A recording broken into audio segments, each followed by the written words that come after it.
ang pagdarasal ng mga Katoliko sa buong mundo para sa ikabubuti ng lagay ni Pope Francis. Ayon sa Vatican, bagamat itinigil na ang mechanical ventilation, patuloy pa rin siyang binabantayan.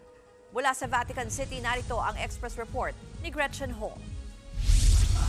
Pag-asa natin sa Diyos na siyang humihilom, ang Diyos na nagtagumpay laban sa karamdaman, sa kasalanan at sa kamatayan ay lumapit at humipo at magpagaling kay Pope Francis.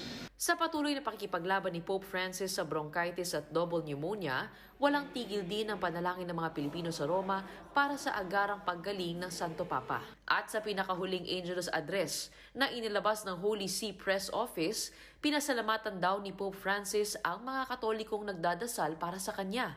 Labis din ang pasasalamat ng Santo Papa sa kanyang mga doktor.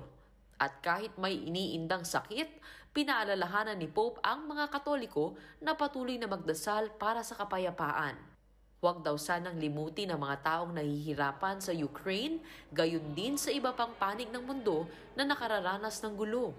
Ang Basilica de Sacro Cuore ang tahanan ng oldest community ng mga Pilipino dito sa Roma. At dito rin sa simbahan kung saan huling nagmisa si Don Bosco, buhay na buhay ang boses, diwa at dasal ng mga Pilipino para sa Santo Papa. Nanguna sa selebrasyon si Cardinal Luis Antonio Tagle, na isa raw sa mga paboritong kardinal ni Pope Francis. Tila dininig din ng nasa taas ang panalangin ng mga Katoliko dahil ngayong umaga, sabi ng mga doktor ng Santo Papa, itinigil na ang mechanical ventilation. Pero patuloy ang monitoring dahil complex ang sitwasyon ni Pope Francis at hindi pa rin inaalis ang posibilidad na lumala ang kanyang kondisyon. At habang patuloy na nagpapagaling, patuloy rin na magdadasal ang mga Katoliko, lalo na ang mga Pilipino dito sa Vatican.